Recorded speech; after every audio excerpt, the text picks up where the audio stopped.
Welcome to StenoSkill, powered by IAP professionals. We provide expert guidance, motivation, and all the latest updates on.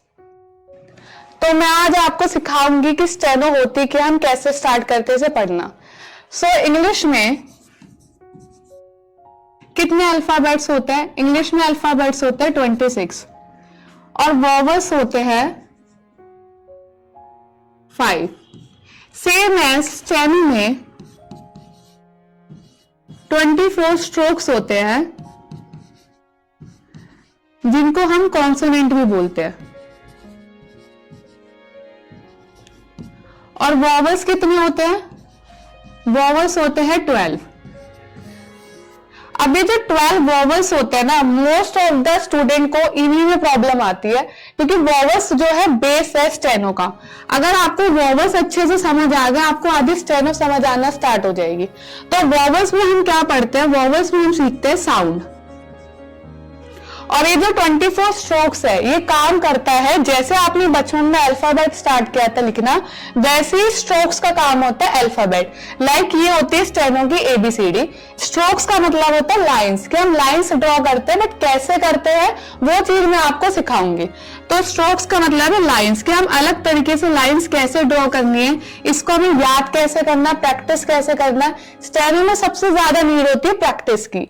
अगर आप practice उसको ढंग से करोगे daily, आप 1 घंटा अगर क्लास ले रहे हो और 1 घंटा आप अपनी प्रैक्टिस कर रहे हो, तब जाके आपको स्टेनो समझ आएगी, नहीं तो आपको स्टेनो समझ नहीं आएगी। बिना प्रैक्टिस के स्टेनो कुछ नहीं है। तो हम स्टार्ट करते हैं स्टेनो को पढ़ना एक बार। तो हम स्टार्ट करते हैं सबसे पहले पी बनाना। पी कैसे बनता है? सबसे पहले डायरेक्शन देखो, ऊपर से नीचे डायरेक्शन आती है पी की। और एल का मतलब है कि लाइट, कि अगर हमें कोई लाइन ड्रॉ करनी है। आपने नोटिस किया हो कि हम स्टेनो पहले पेंसिल से लिखते हैं। क्यों? क्योंकि पेंसिल से हम लाइट और डार्क का फर्क कर सकते हैं, पेन से हम लाइट और डार्क का फर्क नहीं कर सकते। तो इसमें स्टेनो में लाइंस का बहुत मैटर होता है। हम जब भी स्टेनो लिखते हैं एक नोट पैड पे लिखते हैं जिसमें लाइंस होती है, तो लाइंस बहुत मैटर करती है स्टेनो में। हम स्टार्ट करते हैं पी बनाना। पी कैसे बनाते हैं कि मैंने एक लाइन ड्रॉ कर दी ऐसे, इसे क्या बोलते हैं? पी। ऊपर से नीचे लेकर आई हूं मैं, एक लाइन ड्रॉ करिए लाइट, इसे लाइट ड्रॉ करना है, ना कि डार्क ड्रॉ करना है। देन इसके बाद हम पढ़ते हैं बी। बी बनता है ऊपर से नीचे डायरेक्शन, डी का मतलब है डार्क, और मैंने एक लाइन ड्रॉ करी है डार्क, ये क्या हो गया? बी। तो जैसे हम पैट लिखे, पैरेट लिखे, कुछ भी पी से रिलेटेड अल्फाबेट आते हैं तो हम ये वाला स्ट्रोक ड्रॉ करेंगे। अगर बी से रिलेटेड कोई भी स्ट्रोक आता है तो हम ये वाला स्ट्रोक ड्रॉ करेंगे। मतलब अल्फाबेट्स का काम करते हैं स्ट्रोक्स हमारे लिए। देन इसके बाद हम पढ़ते हैं टी।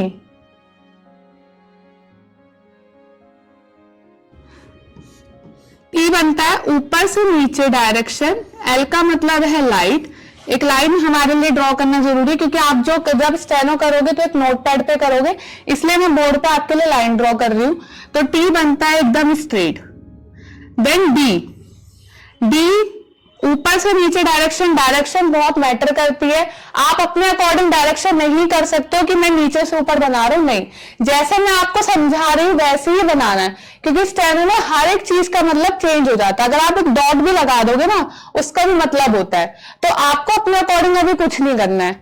तो डी बनता है ऊपर से नीचे डार्क और एकदम स्ट्रेट। देन चा। किसकी साउंड आती है इसमें? चा की। स्टेनो में साउंड बहुत मैटर करती है, तो याद रखना चा की साउंड आएगी।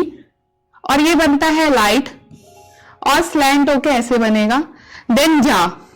ऊपर से नीचे बनता है, डार्क बनता है, जा।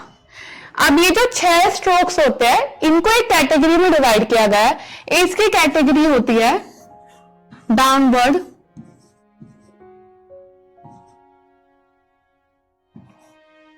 स्ट्रेट,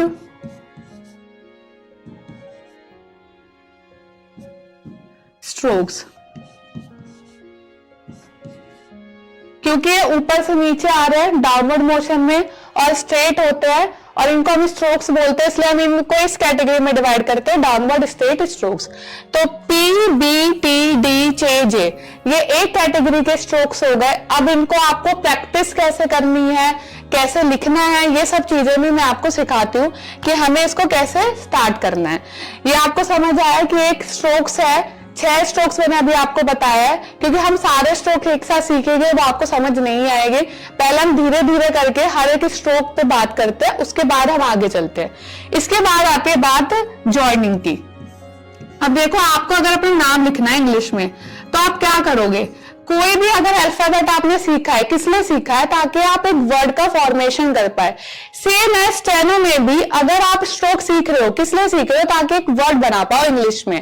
तो आपको सबसे पहले क्या करना पड़ेगा, ज्वाइनिंग करनी पड़ेगी स्ट्रोक्स की, ज्वाइनिंग ऑफ द स्ट्रोक्स। आप ज्वाइनिंग कैसे करते हैं और क्या पर्पज होता है, मैं आपको थोड़ा सा बताती हूँ।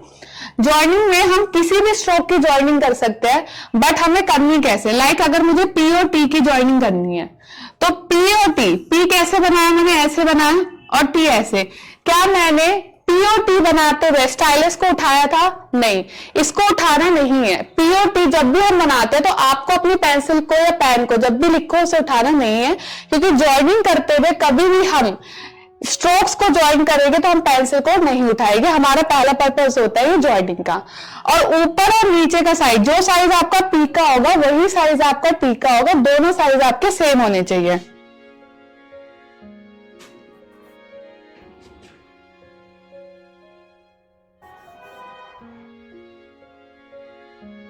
तो मैंने अभी पी और टी की ज्वाइनिंग कर दी है।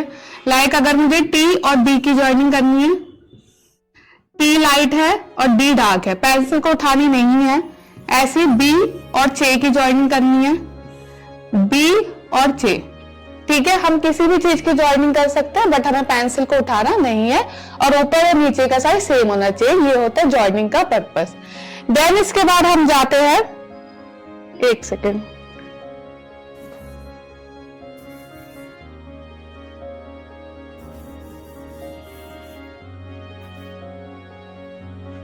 इसके बाद हम आते हैं वॉवल्स पे। बेसिकली वॉवल्स होता क्या है, वॉवल्स होते हैं 12। अभी मैंने आपको बताया था वॉवल्स कितने होते हैं, 12 वॉवल्स होते हैं। 12 वॉवल्स 4 4 और 4 पार्ट में डिवाइड होते हैं, ठीक है। 4 होते हैं फर्स्ट प्लेस वॉवल,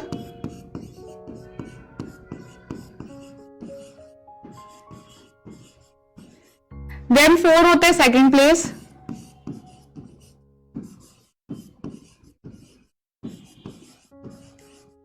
देन 4 होता है थर्ड प्लेस वॉवल।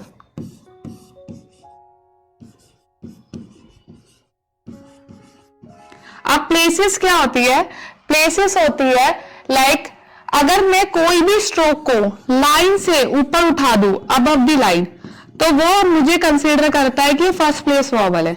अगर मैं किसी भी स्ट्रोक को लाइन पे टच करती हूं तो मुझे कंसीडर करता है ये सेकंड प्लेस वॉवल है। अगर मैं किसी भी वॉवल को लाइन से कट करती हूँ, कट द लाइन, अगर मैं कोई भी स्ट्रोक बनाती हूँ तो वो कंसीडर करता है ये थर्ड प्लेस वॉवल है। अब मुझे कब इसको लाइन से ऊपर बनाना है, कब लाइन पे बनाना है, कब लाइन से नीचे, ये डिपेंड करता है आपकी साउंड के ऊपर। जब मैं आपको डिटेल में एक एक साउंड सिखाऊंगी, साउंड क्या होती है, जैसे आपने बचपन में आ से अनार सीखा होगा, उसमें क्या होता है आ ई, ये क्या होती है, साउंड होती है। तो यही साउंड हम क्या करते हैं, स्टेनो में सीखते हैं। स्टेनो जो है इंग्लिश और हिंदी का मिक्स है, इंग्लिश के वर्ड्स होते हैं और हिंदी की साउंड होती है। अब इन साउंड को समझने में ही टाइम लग जाता है, तो इसलिए मैंने कहा था वॉवल्स ना बहुत इंपॉर्टेंट होते हैं। अभी मैंने आपको सिर्फ डेमो दिया है कि वॉवल्स ऐसे होते हैं। अब मैं अगर नेक्स्ट क्लास होगी, नेक्स्ट क्लास में आपको बताऊंगी कि वॉवल्स होते क्या, डिटेल में आपको इसका डिस्क्रिप्शन दूंगी। बट मैं जाने से पहले एक चीज बताना चाहती हूँ, लाइक मैंने बोला स्टेनो पूरी साउंड पे बेस है। तो अगर मैं एक वर्ड लिख रही हूँ एज, EDGE, तो आप लोग सोचोगे कि मैं अगर एच बनाऊं स्टेनो में तो डी भी बनाओ, जी भी बनाओ, ई भी, क्योंकि स्पेलिंग में EDGE सब आ रहा है। बट नहीं, क्या हमारी साउंड में जब भी हम एच की प्रोनाउंसिएशन कर रहे हैं उसकी साउंड में क्या डी आ रहा है, नहीं। अगर साउंड में डी नहीं आ रहा तो हम नहीं बनाएंगे। स्टेनो पूरी डिपेंड करती है साउंड पे, जिस चीज के आपको साउंड सुनाई देगी आपको सिर्फ वही बनाना है।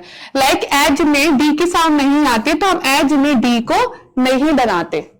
तो स्टेनो क्या है, एक साउंड बेस है। आपको साउंड सीखनी होती है ध्यान से।